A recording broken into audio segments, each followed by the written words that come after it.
রোজ এখানে দাঁড়িয়ে থেকে কি দেখিস বল তো? প্রতিদিন এখানে আসলে রিক্সাটা দাঁড় করে দিস, প্রায় দেখি ওইদিকে তাকিয়ে থাকিস, কি সমস্যা? মিথিলাকে প্রতিদিনের ন্যায় আজকেও একই জায়গায় এসে দাঁড়াতে দেখে বান্ধবী নীলা ওকে প্রশ্নটা করেই ফেলল। নীলার প্রশ্নে মিথিলা ছলছল নয়নে ওর দিকে তাকিয়ে রইল। তারপর আবার সামনের দিকে ফিরে কিছুক্ষণ চুপ করে থেকে চোখের পানি মুছে নিয়ে বলতে লাগলো। এখানে ঈশান থাকে। মানে কোন ঈশান? আমার জন্য যাকে কলেজ থেকে বের হয়ে আসতে হয়েছে, সবার সামনে এত বড় অপবাদ পেতে হয়েছে, বাসা থেকেও যাকে বের করে দিয়েছে আমার একটা ভুলের কারণে, সেই ঈশান। মিথিলার এমন কথা শুনে নীলা অবাক চোখে ওর দিকে কিছুক্ষণ তাকিয়ে রইল।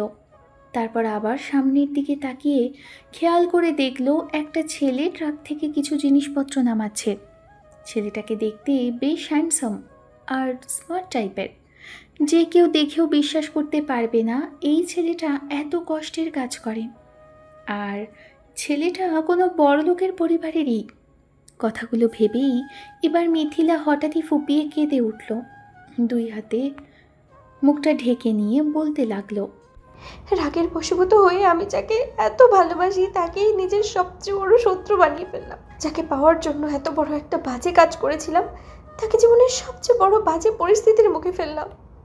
আমি ভেবেছিলাম ওকে এমন করে সবার সামনে প্রেজেন্ট করলে হয়তো ও আমাকে ভালোবাসবে, আমাকে ভালোবাসে সেটা স্বীকার করবে। কিন্তু দিন শেষে ঈশান আমাকে ভুল বুঝলো।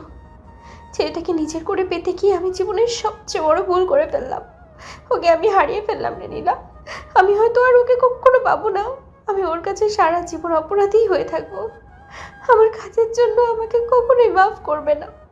দূর থেকে দাঁড়িয়ে নীলা আর মিথিলা এই কথাগুলোই বলছিল। নীলা বুঝতে পারল দূরে দাঁড়িয়ে থাকা রাস্তার পাশে ট্রাক থেকে যে ছেলেটা মাল নামাচ্ছে সেই ঈশান। আর দেখেই মনে হচ্ছে ছেলেটা কোনো বড় ঘরেরই হবে, কারণ ছেলেটার চেহারার সাথে কাজটা একদমই যাচ্ছে না। মনে হচ্ছে না ও কোনোভাবেই এই কাজের জন্য উপযুক্ত। মিথিলার কথাতেই নীলাও কিছুক্ষণ যাবত ওর সাথে সেদিকে তাকিয়ে থেকে ওকে বোঝানোর চেষ্টা করে বলতে লাগলো। কি হয়েছিল আর কী জন্য এরকম কিছু করেছে সেটা জানার চেষ্টা করলে তখন মিথিলা আরও কাঁদতে লাগলো। তারপর যখন একটা পর্যায়ে মিথিলা কথাগুলো বলছিল তখন নীলা ওকে নিয়ে কলেজের দিকে না গিয়ে একটা নির্জন জায়গায় এসে তারপর মেয়েটাকে বসিয়ে দেয়। তারপর নিজেও মিথিলার পাশে বসে কাঁধের উপর এক হাত রেখে বলতে লাগলো। কি করেছিলি সেদিন, এখন আমাকে বল। আমি অন্যায় করেছি রে, অনেক বড় অন্যায় করেছিলাম। অহংকার আর রাগের বশে জীবনের সবচেয়ে বড় বাজে কাজটা করে ফেলেছিলাম, যার জন্য ঈশান এখন আমার থেকে 1000 কিলোমিটার দূরে। আমি জানি আর কখনো ঈশানকে পাবো না। আমার ভুলের কারণেই ওকে হারালাম। রাগের মাথায় ওকে এত বড় বাজে একটা পরিস্থিতির মুখে ফেললাম। তার কারণে পরিবারের মানুষগুলো আজ ওকে ভুল বুঝেছে। আর এই সব কিছুর জন্য ঈশান আমাকে কোনোদিনও ক্ষমা করবে না। আরেকটা বাজে সিদ্ধান্তের জন্য ওকে এতগুলো বাজে পরিস্থিতির মুখে পড়তে হয়েছে। যে ছেলেটা সোনার চামচ মুখে নিয়ে জন্ম নিয়েছে, সেই ছেলেটা আজকে বাড়ি ছাড়া, কলেজের সবার সামনে থেকে রাস্টিকেটেড হয়েছে, অপমানিত হয়েছে। আবার দিন শেষে এই শহরেই বেঁচে আছে, বাসার বাইরে। কোথায় থাকছে, কি করছে আমি জানি না।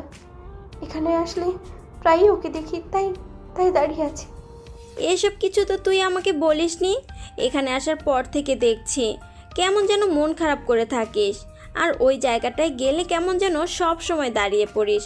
তোর এরকম কাজকর্মে আমার প্রথমে যেন কেমন লাগলেও আমি তেমন করে সন্দেহ করিনি, ভেবেছি হয়তো কারোর জন্য অপেক্ষা করিস। অপেক্ষাই বটে, কিন্তু সেটার অনির্দিষ্টকালের জন্য অপেক্ষা। আমি জানি না আমার এই অপেক্ষার কখনো শেষ হবে কিনা, ঈশান আমাকে কখনো মাফ করবে কিনা। ভালোবাসার কথা আমি আর চিন্তাও করি না।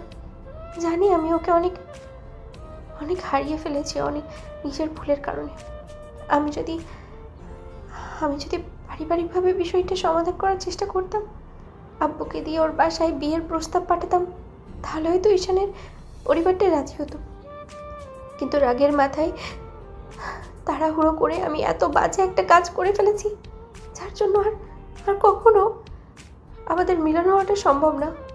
বান্ধবীর জোড়াজুড়িতে আর আপনাদের বান্ধবীর জোড়াজুড়িতে। আর আপনাদেরও হয়তো জানতে ইচ্ছে করছে সেদিন কি হয়েছিল, কিংবা কি কারণে ছেলেটাকে বাসা থেকে বের করে দিয়েছিল। রাস্তায় যে ছেলেটাকে দেখেছিল সে কে? আসলে গত 7-8 মাস আগে মিথিলার সাথে ঈশানের দেখা হয়, প্রথমবার দেখা হয়। আর সেদিনই মিথিলা ঈশানের প্রতি কেমন যেন একটা টান অনুভব করে। এক কথায় প্রথম দেখাতেই ওর ছেলেটাকে ভালো লেগে যাবে ও ভাবতে পারেনি, কারণ ছেলেটা সবার থেকে আলাদা। মিথিলা অহংকারী মন আর রাগ জেদ নিয়ে থাকলেও ছেলেটা ছিল তার বিপরীত। দেখা হওয়ার পর কয়েকটা দিনেই মিথিলার ঈশানের প্রতি একটা অনুভূতি সৃষ্টি হয়েছিল, তাই ছেলেটার খোঁজখবরও রেখেছিল। দেখেছিল অন্য সবার থেকে আলাদা ছিল ছেলেটা, সবার সাথে বেশ স্বাভাবিক আর হাসি খুশি ছিল, যার জন্য সবার চোখে পড়ার মতো একটা ছেলে ঈশান। ঈশানের সম্পর্কে খোঁজখবর নিয়ে জানতে পারে ছেলেটার বাবা দেশের নামকরা বিজনেসম্যান আফজল সাহেবের 3 সন্তানের মধ্যে দ্বিতীয়। ভদ্রলোককে সবাই এক নামে চেনে। মিথিলার চিনতে সময় লেগে গিয়েছিল। প্রথমে ভেবেছিল এত বড় লোকের ছেলে ওকে হয়তো কখনো ভালোবাসবে না, কিন্তু ওকে প্রপোজ করলে মিথিলাকে ফিরিয়ে দেবে। মিথিলা আর ঈশান ক্লাসমেট ছিল, তাই বিষয়টা নিয়ে ওকে বলতে কিংবা সামনাসামনি আসতে বেশি সময় লাগেনি মিথিলার। প্রথমে ঈশানের সাথে কথা বলার চেষ্টা করলে ছেলেটা এড়িয়ে যায়। মিথিলা খেয়াল করেছে ঈশান আদেও তেমন কোনো মেয়ের সাথে কলেজে এসে কথা বলে না, শুধু ফ্রেন্ডদের সাথে আড্ডা দেয়, ক্লাস করে, আবার ক্যান্টিনে গিয়ে সবার সাথে খাওয়া দাওয়া করে তারপর বাসার উদ্দেশ্যে চলে যায়। সবার সাথেই বেশ স্বাভাবিকভাবে কথা বলে ছেলেটা, তাই প্রতিনিয়ত মিথিলা ঈশানের সাথে কথা বলার ট্রাই করে। 1 মাসেও যখন পারল না, তারপর শেষের কয়েকটা দিনের আগে মিথিলা ঈশানকে জোর করে দাঁড় করিয়ে সামনে থেকে বলতে আরম্ভ করে, ঈশান, তোমার সমস্যাটা কোথায়? আমি তোমার সাথে কথা বলতে চাইছি বলে কি তোমার এত ভাব বেড়ে গেছে? কিসের এত অহংকার তোমার? টাকার নাকি বারবার এত নাম ডাক এই জন্য? আজব তো, আমি কখনো বলেছি কিংবা কারোর সামনে অহংকার দেখিয়েছি? আর আপনাকে চিনি না জানি না, বারবার আপনার সাথে আমি কেন কথা বলতে যাব? আপনি আমার সাথে একই ডিপার্টমেন্টে পড়েন, দুজন ক্লাসমেট, ঠিক আছে, কিন্তু তার মানে এই না যে আপনার সাথে সব সময় কথা বলতে হবে আর ঢলাঢলি করতে হবে। আমি তেমন কিছু বলিনি ঈশান। আমি তোমাকে আমি আমি তোমাকে স্ট্রেট ফরওয়ার্ড কিছু বলতে চাই, যেটা আমার পক্ষে আর চেপে রাখা সম্ভব নয়। ঈশান সেদিন অবাক চোখে তাকিয়েছিল। তখন মিথিলা ওকে সবার সামনে বলেছিল, আমি তোমাকে ভালোবাসি, পছন্দ করি ঈশান। আমি জানি না বিষয়টা তুমি কিভাবে নেবে, তবে আমার পক্ষে সম্ভব না তোমাকে ছেড়ে দূরে থাকা। বিশেষ করো, জীবনে প্রথমবার কাউকে ভালোবেসেছি। আমি তোমাকে ছাড়াও অন্য কিছুই ভাবতে পারছি না। আচ্ছা আচ্ছা, তুমি যদি চাও আমরা সম্পর্কে থাকতে পারি। সেটাতে যদি সমস্যা হয় তাহলে বলো, আমরা বিয়ে করে নেব। মেয়েটার এমন ধারা কথাতে ঈশান একটা সময় ফিক করে হেসেছিল। বন্ধুদের সামনে এরকম কর্মকাণ্ডের জন্য মিথিলা লজ্জা পেয়েছিল আর বলেছিল, তুমি হাসছো কেন? আমি মজা করার মতো তো কিছু বলিনি। আমি তোমাকে ভালোবাসি, তাই সেটাই বলছি। এমন করে হাসার কি হলো? হাসবো না তো কী করব? একটা মেয়ে হুটহাট করে কোথা থেকে আসলো না আসলো, আর সেই বলতে লাগলো আমাকে পছন্দ করে, ভালোবাসে, আর আমি সেটাই বিশ্বাস করে নিব? দেখো, আমার সম্পর্কে কেউ জানুক বা না জানুক, আমাকে পছন্দ করে আমার বাবার সম্পত্তি দেখে, আর আমার বাবার নাম ডাকে। আমার বাবার আশ্রয় সম্পত্তি, প্রপার্টি, এগুলোই তো কথা চিন্তা করেই আমাকে প্রপোজ করে। আর তোমার মতো হাজারটা মেয়ে আছে যারা আমার পেছনে পড়ে আছে, কিন্তু তারা কেউ পাত্তা পায় না, কারণ মেয়েদের দিকে আমি কোনো প্রকার সিরিয়াস না, সবসময় তাদের থেকে দূরে থাকার চেষ্টা করি। তুমি কলেজে আসার পর থেকে দেখেছো যে আমি কখনো কোনো মেয়ের দিকে তাকিয়ে দেখি না, সেখানে কথা বলে তো দূরে থাক, কারণ আমার এগুলো পছন্দ না। আব্বু আম্মুর মান সম্মান এগুলো করে ডোবাতে চায় না। যেখানে মেয়েরা সুযোগ পেলে ছেলেদের থেকে সুযোগ সুবিধা নিতে ছাড়ে না, সেখানে আমি এত বড় লোকের ছেলে, তুমি যে আমার সাথে এরকম কিছু করবে না তার কি গ্যারান্টি আছে? তাই আমি এরকম সম্পর্কের মধ্যে জড়াতে চাই না। ঈশান, আমার কথা শোনো। আমি সত্যি তোমাকে ছাড়া অন্য কিচ্ছু ভাবতে পারছি না। আমি হয়তো একটু অহংকারী আর রাগী। আমি অন্য কারোর সাথে কোনোদিনও সম্পর্কে জড়াইনি, বিশ্বাস করো। আমি শুধু তোমাকেই ভালোবাসি। তোমাকে দেখার পর থেকে মনে হয়েছে আমি যাকে এতদিন খুঁজছিলাম, যার জন্য এতদিন অপেক্ষা করেছি, সেই মানুষটা তুমি। আমাকে প্লিজ একটা সুযোগ দাও। আমি কথা দিচ্ছি, আমি প্রমাণ করে দেবো আমি তোমার জন্য যোগ্য, আর আমি তোমাকে সত্যিই ভালোবাসি ঈশান। কিন্তু আমার পক্ষে কাউকে ভালোবাসা সম্ভব না। আমি না তোমাকে ভালোবাসতে পারবো আর না অন্য কাউকে, কারণ বিয়ের পর আমি বউকে ভালোবাসার জন্য সিদ্ধান্ত নিয়েছি। আর আব্বু আম্মুকে আমি কথা দিয়েছি, তারা আমাকে এত সুযোগ সুবিধা দিয়েছে আর এত আদর ভালোবাসা দিয়েছে, তাদের মান সম্মানকে ডোবাতে চায় না। ওরা যেখানে যখন যার সাথে বিয়ের কথা বলবে আমি তাকে বিয়ে করে নেব। আর এখন আমার বিয়ের বয়স হয়নি। দেখুন ম্যাডাম, এইসব কথা আর আমাকে কখনো বলবেন না। ঈশানকে এসব কথা মিথিলা পরপর কয়েকটা দিন বললে ছেলেটার বন্ধুরা ওকে বিষয়টা নিয়ে ভেবে দেখতে বললে তখন ঈশান বলেছিল, দেখ দোস্ত, এটা নিয়ে ভাবাভাবির কিছুই নেই। তাছাড়া আমি এরকম কোনো সম্পর্কে জড়াতে পারবো না। আজ বাদে কাল যে মেয়েটা আমাকে ছেড়ে যাবে না তার কি গ্যারান্টি আছে? সম্পর্কে জড়ানোর জন্য আর সম্পর্কের প্রথমে মানুষ এইরকম মেয়েরা এরকম মিষ্টি মিষ্টি কথা বলে, দিন শেষে তারাই পোল্টি মারে। আজকে আমার কাছ থেকে সুযোগ সুবিধা পাবে বলে এসেছে, কাল যে অন্য আমার থেকে ভালো কাউকে পেলে তার কাছে চলে যাবে না তার কি গ্যারান্টি আছে? তোরা আমাকে দিতে পারবি গ্যারান্টি? ঈশানের সেদিনের করা প্রশ্নে বন্ধুরা চুপ করেছিল। মিথিলা শেষ যেদিন ছেলেটাকে প্রপোজ করে সেদিন ঈশান রিজেক্ট করে দিলে তখন মিথিলা সবার সামনে কান্না করে দিয়ে বলেছিল, আমি তোমাকে ভালোবাসি ঈশান, যদি তোমাকে না পাই অন্য কারোর হতে দেবো না। আমি শুধু তোমাকেই চাই, আর তুমি শুধু আমারই হবে, অন্য কারোর হবে না বলে রাখলাম। সেদিন রাগের বশবর্তী হয়ে মিথিলা অনেক বাজে একটা সিদ্ধান্ত নিয়েছিল। মিথিলা ভেবেছিল ঈশানকে সবার সামনে ছোট করে দিবে আর ওকে এমন একটা অপবাদ দিল যার জন্য ঈশান ওকে বিয়ে করতে বাধ্য হবে। তারপর কলেজের একটা অনুষ্ঠানের দিনে মিথিলা প্রিন্সিপাল অর্থাৎ ওর আব্বুর কাছে, মিথিলা প্রিন্সিপালেরই মেয়ে, আপনারা ঠিকই শুনেছেন, মিথিলা ওর আব্বুর কাছে কোনোভাবে বিচার দিয়েছিল যে ঈশানকে ডিস্টার্ব করত। আজকে প্রপোজ করেছিল ছেলেটা, তারপর যখন মিথিলা ওকে রিজেক্ট করে দেয় তখন নাকি ঈশান ওর সাথে জোর জবরদস্তি করার চেষ্টা করে। ঈশান এমন কথা শুনে আকাশ থেকে পড়েছিল, ভাবতেও পারিনি মেয়েটা এরকম একটা বাজে কথা বলবে আর সবার সামনে এরকম করে ওকে প্রেজেন্ট করবে। সেদিন ঈশানের আব্বু আম্মু ভাইয়াকে কলেজে ডাকা হয়। ওর আব্বু আর ভাইয়াকে প্রচণ্ড পরিমাণে অপমান করা হয়। সেই সময় আব্বু কোমরের বেল্ট খুলে ইচ্ছে মতো সবার সামনে ঈশানকে পিটিয়েছিল। ঈশান হাতে পায়ে ধরে বলেছিল এরকম কিছুই সে করেনি। সবার সামনে এত এত আর্তনাদ করা সত্ত্বেও মিথিলার মনে সেদিন কোনো মায়া হয়নি। মিথিলা ভেবেছিল এই ঘটনার পর হয়তো দুইজনের পরিবার কথা বলবে আর পারিবারিকভাবে দুজনের বিয়েটা হবে। কিন্তু মিথিলার আব্বু এসব মানতে নারাজ ছিল। মিথিলা ভাবতে পারেনি ওর আব্বু বেঁকে বসবে আর ওদের সম্পর্ক হওয়াটা তো দূরের কথা, উল্টো আরও অন্য পথে চলে যাবে। মিথিলা সেদিনের করা কাজের জন্য পরবর্তীতে ঈশানকে ওর বাসা থেকে কেউ আর মেনে নেয়নি বললে ভুল হবে, ছেলেটাকে আর কখনো বাসায় যেতে দেয়নি। ত্যায্য পুত্র করে দিয়েছিল ওর আব্বু। ঈশান সেদিন বাসায় গিয়ে প্রচণ্ড পরিমাণে কান্নাকাটি করেছিল। ওর আম্মুর কাছে একটা বার বলেছিল যে ও কখনো এরকম কাজ করেনি। তারপরও বাসার কেউ ওকে বিশ্বাস করেনি।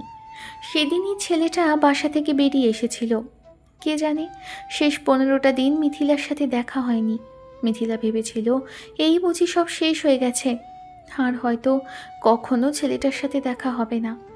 তারপর থেকে মিথিলা ঈশানকে অনেক খুঁজেছিল, কিন্তু ছেলেটাকে যখন কলেজ থেকে বের করে দেওয়া হয়, ঈশান তারপর বাসায় যাওয়ার চেষ্টা করলে পরিবারের মানুষগুলো যখন ওকে ফিরিয়ে দেয় তখন ওর একটা বন্ধু ওকে অনেক হেল্প করেছিল, কিন্তু চাকরি বাকরি দিয়ে উঠতে পারেনি। পাশেই একটা মেসে ওর থাকার ব্যবস্থা করে দিয়েছিল। সেখানেই কয়েকটা দিন থেকে তারপর আশেপাশে কাজের জন্য খোঁজ করেছিল। নিজেকে শূন্য, অবহেলিত আর মুহূর্তেই শূন্যের কোঠায় নেমে আসা ঈশান সেদিন নিজের এরকম পরিস্থিতির জন্য ও নিজেকে অনেক অসহায় ভেবেছিল। সবাই যেখানে মুখ ফিরিয়ে নিয়েছিল সেখানে একটা বন্ধু ঈশানকে সাহায্য করেছিল আর ভেবেছিল পরিস্থিতি আর ভাগ্য যেটাকে সামনে এনে দিয়েছে সেটাকে মেনে নেওয়াটাই উচিত। ওই দিনের পর কেটে গেছে পুরো 6টা মাস। এই 6টা মাসে ঈশান এই শহরের আনাচে কানাচে থাকলেও ওর সবচেয়ে বেশি খারাপ লেগেছে একটা কথা ভেবেই, যে শত চেষ্টা করেও আব্বু আম্মুর সম্মানটা ধরে রাখতে পারল না। যেই কারণে এসব প্রেম ভালোবাসার মধ্যে জড়ায়নি, এসব বাজে বাজে সম্পর্কে জড়িয়ে মানুষের সামনে আর আব্বু আম্মুর কাছে প্রশ্ন তৈরি করতে চায়নি। সেই সম্পর্ক নামক একটা বাজে জিনিস জোর করে ওর লাইফে আসতে চাইলো। আর একটা মেয়ে, ওর সম্মান, ওর বাবা মায়ের সম্মানটা সবার সামনে এরকম ধুলোয় মিশিয়ে দিল। এই 6টা মাসে ঈশান জীবনটাকে এগিয়ে নেওয়ার জন্য কলেজেরই আশেপাশে দিনমজুরের কাজ করেছে, আর কখনো বাসায় যাবার চেষ্টা করেনি। দূর থেকে দাঁড়িয়ে থেকে মিথিলা এসব দেখে নিজেকে অপরাধী ভাবছে। এখন খুব বেশি ছোট ভাবছে নিজের কাজের জন্য নিজেকে। মনে হচ্ছে ঈশানের পায়ের কাছে বসে থাকলেও হয়তো ছেলেটা কখনো ওকে মাফ করবে না, কারণ ওর থেকে সব রকম সুযোগ সুবিধা আর বিলাসবহুল জীবনযাপন আর সম্পূর্ণ সত্যিটাকেই কেড়ে নিয়েছে মিথিলা একটা কথাতে। কথাগুলো বলেই মিথিলা আবারও হাউ মাউ করে কাঁদতে লাগলো। নীলা একটা দীর্ঘ নিঃশ্বাস ফেলে বলতে লাগলো, তাহলে এই হচ্ছে তোর মন খারাপ করে থাকা কাহিনী। আমি কলেজে আসার পরেও একটাবার জানতে পারিনি, আর তুইও আমাকে বলিসনি। নীলা মেয়েটা অন্য শহর থেকে ট্রান্সফার নিয়ে এখানে এসেছে। দুজনের মাঝে ফ্রেন্ডশিপটা অনেক আগে থেকে থাকলেও কিন্তু নীলা আগে এখানে থাকতো না, তাই মিথিলার সম্পর্কে তেমন করে জানে না। তবে জানতো ওর বেস্ট ফ্রেন্ড একটা ছেলেকে পছন্দ করে, আর সেই ছেলেটাই যে একটু আগে দাঁড়িয়ে থাকা আর ট্রাকের সামনে হতাশা বিধ্বস্ত আর চরম পরিমাণ ক্লান্তি নিয়ে কাজ করা ছেলেটা। এখন সেটা বুঝতে পারছে। মিথিলা বারবার চোখ মুছছে, তাই নীলা বলতে লাগলো, কোনো দোষের কারণে কাউকে শাস্তি দিলে সে তার প্রাপ্যটাই পেল, কিন্তু দোষ না করা সত্ত্বেও একটা ছেলেকে তুই এত বাজেভাবে আর খারাপভাবে সবার সামনে প্রেজেন্ট করেছিস, যার জন্য ছেলেটার লাইফ আর কেরিয়ারটাই নষ্ট হয়ে গেছে। আজকে তোর এরকম কর্মকাণ্ডের কারণে হয়তো তুই ওকে হারিয়েছিস, আর ও হারিয়েছে নিজের সম্মান, পরিবার আর পরিস্থিতি। রাগের মাথায় এত বাজে একটা কাজ তুই কি করে করতে পারলি? ছেলেটাকে তুই একদম ভেতর থেকে শেষ করে দিয়েছিস। আমি অনেক বড় অন্যায় করেছিলাম নীলিরা। আমার পক্ষে এত বড় অন্যায়ের বোঝাটা আর বই বেড়ানো সম্ভব না। নিজেকে প্রতিনিয়ত অপরাধী বলে মনে হয়। এর জন্য প্রায়শ্চিত্ত সারা জীবন ধরে করলেও হয়তো আমি এই ভুলটা কখনো শুধরাতে পারবো না। নিজেকে নিজের কাছে অনেক বেশি ছোট বলে মনে হয়। আমি পারছি না আর নিজেকে সামলে রাখতে। নিজের কাজের জন্য নিজের প্রতি ঘৃণা জন্মে যাচ্ছে। যে অন্যায়টা আমি করেছিলাম সেই অন্যায়টা আমি কি করে শুধরাবো? এখন ভুল আমি কি করে ঠিক করব? নীলা চুপ করে রইল। মিথিলা ফুপিয়ে ফুপিয়ে কাঁদতে লাগলো। একটু বাদেই নীলা কিছু একটা ভেবে এই মুহূর্তে মিথিলাকে আশ্বাস দেওয়ার জন্য বলতে লাগলো, আচ্ছা, এক কাজ করলে হয় না? তুই তো ওকে এখনও ভালোবাসিস। এখন চাই ঈশান সব কিছু ফিরে পাক, সব আবার আগের মতো ঠিকঠাক হয়ে যাক। তাহলে এক কাজ করা যায়। মিথিলা প্রশ্নসূচক দৃষ্টিতে তাকালে নীলা আবারও বলতে লাগলো, না মানে বলছিলাম কি, যে ঈশান বড়লোকের ছেলে, ওর আব্বু আম্মু ততক্ষণ পর্যন্ত সবটা বিশ্বাস করবে না যতক্ষণ পর্যন্ত তোর মুখ থেকে না শুনবে আর সব সত্যিটা না জানবে। কারণ তোর থেকে সবটা বাজে আর খারাপ কিছু শুনেছে, সেজন্য বিশ্বাস করে নিয়েছে। তাই প্রথমে ঈশানের বাসায় যাবি, তারপর ওর আব্বু আম্মুর সাথে কথা বলবি, সব সত্যিটা বলবি। সব শোনার পর যদি ওরা বিশ্বাস করে তো ভালো, না হলে তো আর বিশ্বাস করানোর মতো কোনো রাস্তাই খোলা থাকবে না। আমি বলছি কি, যে তুই আগে ওর বাসায় যা, তারপর কথা বলে সবটা সমাধান কর। ঈশানের আব্বু আম্মু যখন বুঝতে পারবে তখন ঠিকই ওকে বাসাতে ফিরিয়ে নিবে, দেখিস। আর যার কারণে এরকম একটা কথা উঠেছে তার মুখ থেকে শুনলে সব সত্যিটা বিশ্বাস করে নিবে। এখন তোর প্রথম কাজ হচ্ছে ঈশানের বাসায় যাওয়া আর সব সত্যিটা বলে দেওয়া। তারপর ছেলেটা যখন বাসায় ফিরে যাবে কিংবা ওর পরিবার সত্যিটা জানতে পারবে, তখন তুইও তোর আব্বুকেও সবটা বলবি। দরকার হয় তোর আব্বুর হাতে পায়ে ধরবি। আমি জানি আঙ্কেল অনেক রাগ করবে তোর এরকম কাজের জন্য, কিন্তু দিন শেষে এটা ছাড়া আর কোনো উপায় নেই মিথিলা। ও কেমন বাজে পরিস্থিতিটা থেকে বের করতে হবে আগে, না হলে সারা জীবন যে তুই এই ভুলের প্রায়শ্চিত্ত করতে পারবি না। তোর জন্য একটা ছেলে পুরো ধ্বংস হয়ে গেছে, তোর জন্য তুই ঈশানের ভালোবাসাটাকে হারিয়েছিস। তুই এরকম পাগলামি আর জেদ না করলে হয়তো ঈশান এতদিনে তোর থাকতো। তুই পারিবারিকভাবে একটাবার ওকে চেয়ে দেখতে পারতি, তাহলে দেখতি ও ঠিকই তোর হতো।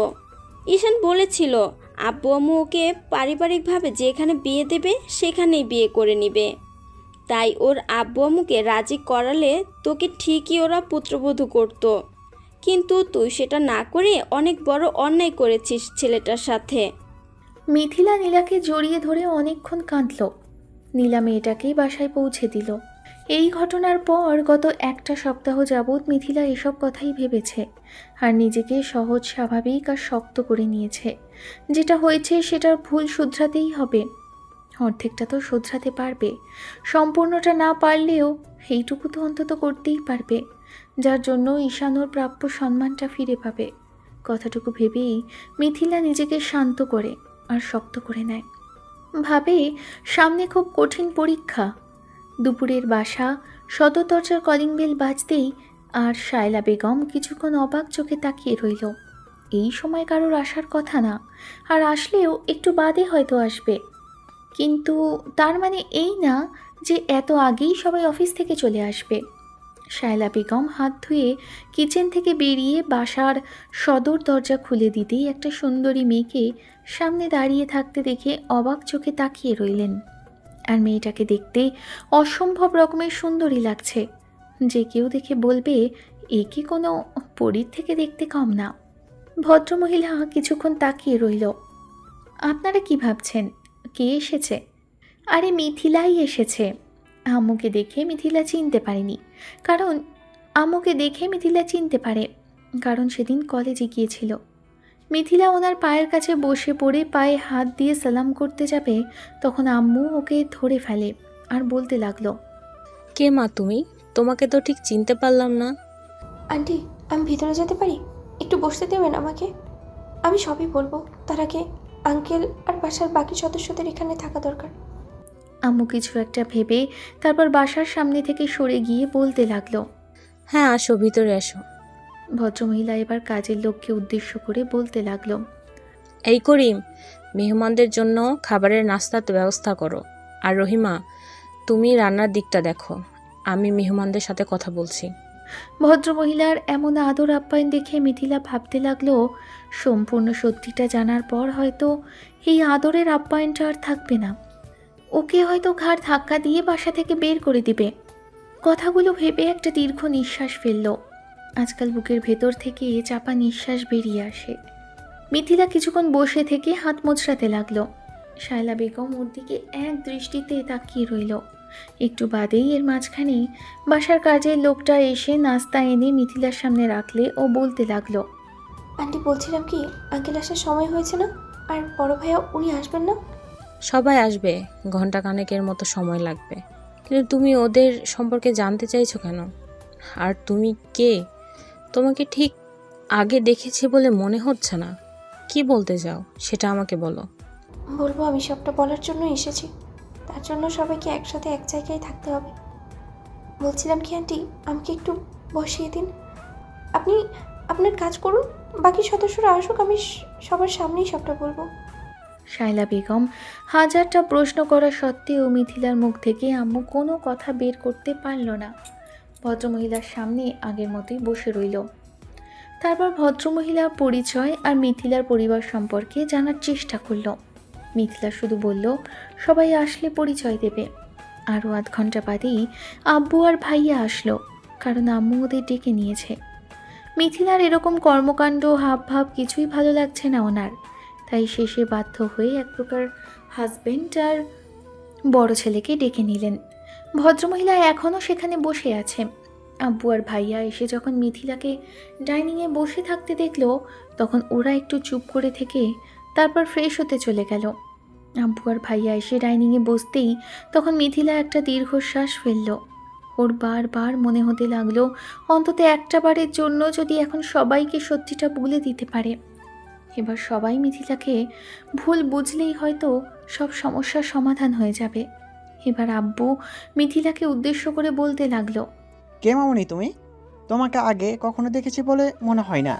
তুমি কি জন্য এসেছো বলো তো? ওদের আম্মু বললো তুমি নাকি এখানে গত 1 ঘন্টা যাবৎ বসে আছো, কিছু বলতে চাইছো বলো।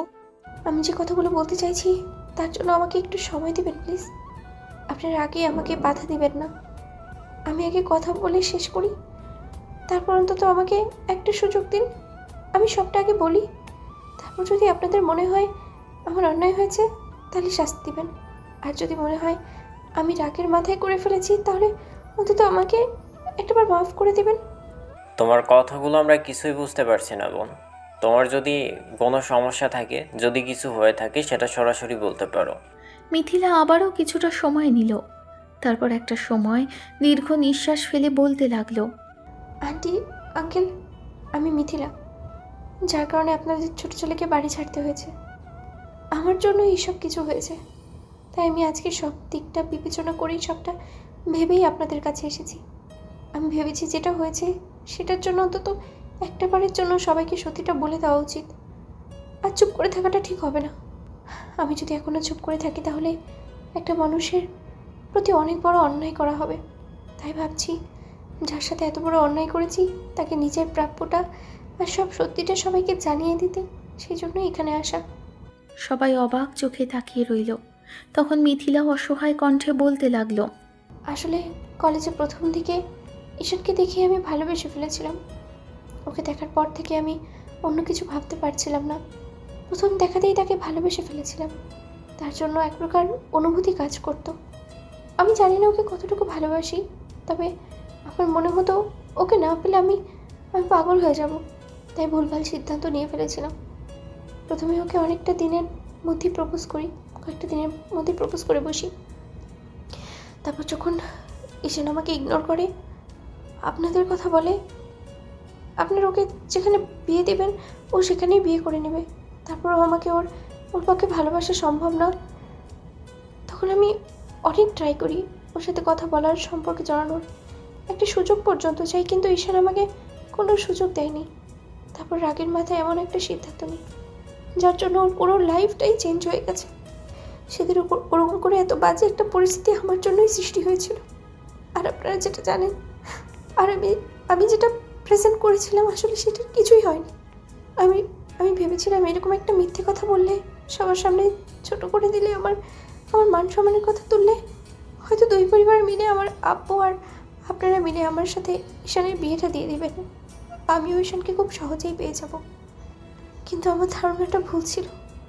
আমি বুঝতে পারিনি যে এইসব কিছু করলে ঈশান বাসা থেকে, পরিবার থেকে, সমাজ থেকে আর কি এমনকি সম্মানের দিক থেকেও দূরে সরে যাবে। আমি বলছিলাম আন্টি, আমি যেটা করেছি সেটা অনেক বড় অন্যায় করেছি। তার জন্য এখন তিলে তিলে কষ্ট পাচ্ছি। ছোটবেলা থেকে আম্মুর ভালোবাসা পাইনি, আর আব্বু সবসময় বাইরেই থাকতো। তাই যখন যেটা ইচ্ছে হতো সেটাই করতাম, কিন্তু বুঝতে পারিনি যাকে ভালোবাসবো তাকে এত বড় বাজে পরিস্থিতির মুখে আমার জন্য পড়তে হবে। আমি জীবনে অনেক বড় অন্যায় করে ফেলেছি। ঈশানের সাথে আমি যে অন্যায়টা করেছি সেই ভুল আর অন্যায়টা আমি শুধরাতে পারছি না। তাই আমারও খুব বেশি আজকাল অসহায় লাগে নিজেকে। এই জন্যই আমি অনেক ভেবে চিন্তে সিদ্ধান্ত নিয়েছি যে আমি যেটা করেছি সেটার জন্য আমাকে ভুলটা শুধরাতেই হবে। তাই আজকে এখানে আসা। হ্যাঁ, আমি জানি এসব কথা শোনার পর আপনাদের অনেক রাগ হচ্ছে, প্রচণ্ড পরিমাণে ঘৃণা হচ্ছে আমার প্রতি। আর আমি একটা মেয়ে বলে এতক্ষণ চুপ করে আছেন, নাহলে এতক্ষণে হয়তো ঘাট ধাক্কা দিয়ে বাসা থেকে বের করেই দিতেন। আঙ্কেল, আন্টি, আপনারা আমাকে যা শাস্তি দেবেন আমি মাথা পেতে নেব। আমি রাগের বশীভূত হয়ে এত বড় একটা অন্যায় করে ফেলেছিলাম। তার জন্য আপনারা আমাকে শাস্তি দিন যত পারেন, আর যা শাস্তি দিতে পারেন আমি মাথা পেতে নেব। তারপরে আমাকে একটাবার মাফ করে দিন। আর আমি সবাইকে সবটা বলে দিয়েছি। আমি এরপর আবুকেও সবটা বলবো। কলেজে গিয়ে সবার সামনেই জানেন আমি যে মিথ্যেটা বলেছিলাম সেটাকে দূর করে দেবো। আমি কথা দিচ্ছি আপনাদের ছেলেকে আবার বাসায় ফিরিয়ে দেব। আমার জন্য এত কিছু হয়েছে, তাহলে নয় আমি সব ঠিক করে দেব। সব আমার জন্য হয়েছে। আমি যে অন্যায় করেছি, যে ভুলটা করেছি, তার জন্যই আমার প্রায়শ্চিত্ত করা দরকার। কথাগুলো বলেই মিথিলা ফুপিয়ে কেঁদে উঠল। ঈশানের আম্মুর চোখেও পানি টলমল করছে। ভদ্রমহিলা কি বলবে বুঝে উঠতে পারছে না। ওনার এরকম চুপ করে থাকা দেখে মিথিলা বুঝতে পারল মায়ের মনটা অনেক বাজেভাবে ভেঙে গেছে, যার জন্য সবটা জানার পর হয়তো এখন নিজের কাছে নিজেকেই ছোট মনে করছে। কেন ছেলেটাকে সেদিন একটা বারের জন্য বিশ্বাস করেনি? কথাটা ভাবলেই আম্মু ফুপিয়ে কেঁদে উঠল। মুখে শাড়ির আঁচল দিয়ে ঢেকে ফুপিয়ে উঠতে লাগলো। আর কিছু বলার আগেই মিথিলা এসে আম্মুর পায়ে জড়িয়ে ধরল আর বলতে লাগলো, আন্টি, আমি অন্যায় করেছি, তার জন্য তোমরা আমাকে যা শাস্তি দাও আমি সেটা মাথা পেতে নেব। তারপর অন্তত একটাবার আমাকে মাফ করে দাও। আমি আমি আমি কথা দিচ্ছি, আমি সবাইকে সব সত্যিটা বলে দেবো। তোমাদের তোমাদের যেমন বলছি তেমনই, যে কলেজ থেকে ঈশানের মান সম্মানটা নষ্ট হয়েছে, সেই কলেজের সবাইকে সবটা বলে দিব। তোমরা একটাবার আমাকে মাফ করে দাও। আমি আর এই অন্যায়ের বোঝাটা বয়ে বেড়াতে পারছি না। ভালোবেসে আমি অনেক বড় অন্যায় করেছি। ঈশানকে নিজের করে পেতে গিয়ে সবার থেকে অনেক দূরে সরিয়ে দিয়েছি। বুঝতে পারিনি এত এত বাজে পরিস্থিতির মুখে ওকে ফেলবো। রাগের মাথায় তখন ভাবিনি তাকে ভালোবাসবো। যাকে ভালোবাসবো তাকে সবার সামনে ছোট করে দেবো। আমাকে একটাবার মাফ করে দেবো। আমার ছেলেটা কি অন্যায় করেছিল মা? তুমি এত বড় শাস্তি ওকে কেন দিলে? আমার ছেলেটা তো তোমার কোনো ক্ষতি করেনি। ও তো শুধু তোমাকে ভালোবাসতে চায়নি। আর ভালোবাসবেই কেন বিয়ের আগে? কেনই বা তোমাকে ভালোবাসবে? আমাদের যে কথা দিয়েছিল, আর সেই কথা রাখতেই হয়তো এরকম করেছিল। কিন্তু তুমি ওকে এত বাজে পরিস্থিতির মুখে ফেললে। আমি মা হয়ে আমার ছেলেটাকে চিনতে পারলাম না। সেদিন ছেলেটার যে অন্যায় করেনি, সে অন্যায়টার শাস্তি আমি ওকে দিলাম। সব আমার জন্য হয়েছে। আমি এই ভুল কি করে শোধরাবো? ও যে আমার উপর খুব বেশি রেগে আছে। আমি ওর জন্ম দেওয়া মা হয়েও কেন ওকে চিনতে পারলাম না? কি করে আমি ওর সামনে গিয়ে দাঁড়াবো? ও কখনো আমাকে মাফ করবে না। সব আমার জন্য হলো। তুমি একটাবার এসে আমার ছেলে সম্পর্কে বলতে, আমি দাঁড়িয়ে থেকে তোমাদের বিয়ে দিয়ে দিতাম। তুমি কেন এত বাজে একটা কাজ করলে মা? এখন এই ভুলটা আমি শোধরাবো কি করে? মিথিলা অনেকক্ষণ ফুপিয়ে কাঁদল।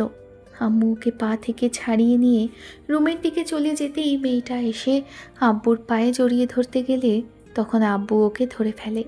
তারপর পাশে বসিয়ে দিয়ে বলতে লাগলো, যে ভুলটা তুমি করেছো মামুনি, সেটার কোনো প্রায়শ্চিত্ত হয় না। তবে এটুকু বলছো, তার জন্য আমরা তোমার কাছে কৃতজ্ঞ। তুমি এখন আসতে পারো। অনেক বড় অন্যায় করেছো তুমি। তুমি আমাদের সাথে, বিশেষ করে আমার ছেলেটার সাথে যে অন্যায়টা তুমি করলে, তার জন্য তোমার প্রতি প্রচণ্ড পরিমাণে রাগ হচ্ছে। তারপরও তুমি একজন মেয়ে বলে আমি কিছু বলতে পারছি না। তুমি এখান থেকে চলে যাও মা। তুমি আর কখনো এখানে এসো না, কারণ আমার বড় ছেলে খুব রাগী। তোমার সম্পর্কে সব জানতে পেরেছে। আর তুমি যখন এমন একটা কাজ করে এখনও সবার সামনে বুক ফুলিয়ে বলতে এসেছো যে তুমি এ অন্যায় করেছো, তারপরেও ও নিজের রাগটাকে কন্ট্রোল করতে পারবে না। আর সেদিন তোমার আব্বু যেটা করেছে, কলেজে সবার সামনে আমার মান সম্মানটাকে সবার সামনে ধুলোর সাথে মিশিয়ে দিয়েছে, টেনে হিচড়ে নামিয়েছে। তুমি যেটা করলে সেটার জন্য হয়তো কখনো আমি নিজেকে ক্ষমা করতে পারবো না। বাবা হয়ে নিজের সন্তানকে আমি নিজ হাতে বাসা থেকে বের করে দিয়েছি। কতবার করে বলেছিল ছেলেটা যে এরকম কিছু করেনি, সব আমার ভুলের কারণে হলো। বাবা হয়ে আমি ওকে একটাবারও বিশ্বাস করতে পারলাম না। তুমি এমন একটা কাজ কেন করলে মা? তোমাকে তো আমরা কোনোভাবে কষ্ট দেইনি, তোমাকে কখনো কোনোভাবেই ছোট করিনি। তাহলে তুমি আমার ছেলেটাকে এত বাজে পরিস্থিতির মুখে কেন ফেললে বলো? তোমাকে কোনো অন্যায়ভাবে আমার ছেলে বাজে কোনো ইঙ্গিত করেনি, তাহলে তুমি কেন এত বড় একটা অন্যায় করলে ওর সাথে? আমার ছেলে কারোর সাথে কখনো কোনো খারাপ ব্যবহার করেনি, সব সময় মানুষের ভালো চেয়ে এসেছে। তাহলে কেন তুমি এমন একটা কাজ করলে বলো?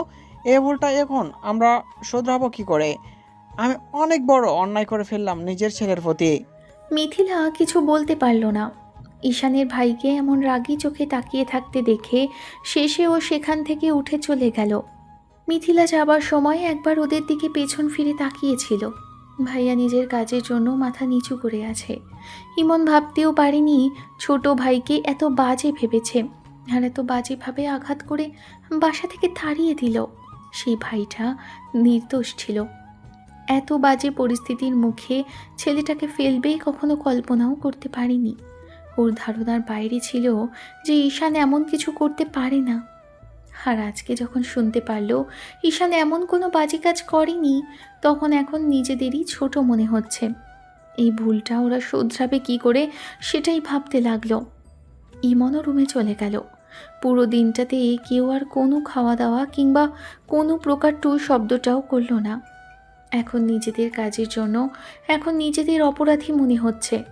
রাতে আম্মু কান্না করছিল, তখন আব্বু এসে আম্মুর পাশে বসে মাথায় একটা হাত রাখতেই আম্মু বলতে লাগলো, ওগো, এই ভুলটা আমি কিভাবে শুধরাবো?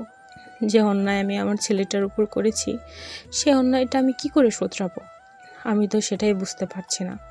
ছেলেটার জীবনের সবচেয়ে বাজে আর কঠিন পরিস্থিতি যে আমরাই তৈরি করে ফেললাম। আমরা কি করে পারলাম আমার ছেলেটাকে এমন কষ্ট দিতে, বলো তো? যে ছেলের গায়ে আমি ফুলের টোকাও লাগতে দেইনি, সেদিন ইমন ওকে এমনভাবে মেরেছে, বাসা থেকে তাড়িয়ে দিয়েছে। না জানি কি অবস্থায় আছে আমার কলিজার টুকরাটা। ওকে আমি যে কি করে আমার এই মুখ দেখাবো? আমি মা হয়ে ওকে কেন চিনতে পারলাম না? আমার তো লজ্জায় মরে যেতে ইচ্ছে করছে। শাইলা, তুমি চিন্তা করো না, আমি ওকে ফিরিয়ে আনার ব্যবস্থা করব। ও কোথায় আছে, কি করছে, আমি সব জানার চেষ্টা করব। তুমি টেনশন করো না, দেখো সব ঠিক হয়ে যাবে। ওই দিন মিথিলা বাসায় গিয়ে অনেক কান্না করেছে। পরে 2টা দিন আর কলেজে যায়নি মেয়েটা। তৃতীয় দিনের মাথায় আব্বু ওর এমন পরিস্থিতি দেখে বিষয়টা জিজ্ঞেস করলে মিথিলা তখন আব্বুর একটা হাত জড়িয়ে ধরে কান্না করে বলেছিল। মিথিলা আব্বুকে সবটাই বলল। সব শোনার পর মিথিলার আব্বুর লজ্জায় যেন মাথাটা হেঁট হয়ে যাচ্ছিল। এই ভুল উনি শোধরাবেন কি করে? কথাটা ভেবেই ভদ্রলোক মেয়ের হাতটা ছাড়িয়ে নিয়ে কষে একটা থাপ্পড় বসিয়ে দিলেন গালে, আর নিজেই নিজেকে ধিক্কার দিতে দিতে বলল, তুমি আমার মেয়ে হয়ে এত বাজে একটা কাজ করতে পারো সেটা আমি ভাবতে পারছি না। এই ভুল আমি শুধরাবো কি করে? এত বাজে একটা কাজ করে এখন আবার এসে নাটক করছো। একটা ছেলের জীবনটাই তুমি নষ্ট করে দিয়েছো। তুমি বুঝতে পারছো তোমার এই কাজের জন্য ছেলেটাকে ঠিক কি বাজে পরিস্থিতির মুখে পড়তে হয়েছে? তোমার জন্য ছেলেটা বাসা ছাড়া হয়েছে, আবার পরিবার ছাড়া হয়েছে। তোমার জন্য ও সমাজে কারোর কাছে উঁচু মাথা নিয়ে বাঁচতে পারবে না। তুমি এরকম কাজ কেন করলে?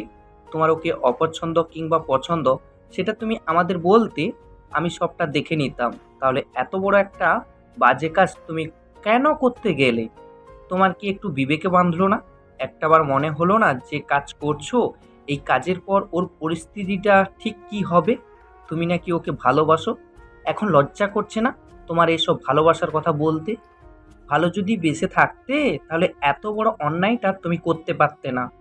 এ তোমার কেমন ভালোবাসা ছিল? তুমি কেন করলে ওর সাথে এত বাজে একটা কাজ? তোমার তো এখন খুশি হওয়া দরকার ছিল। যাকে যেমন করে ছোট করতে চেয়েছো তাকে তেমন করেই ছোট করতে পেরেছো।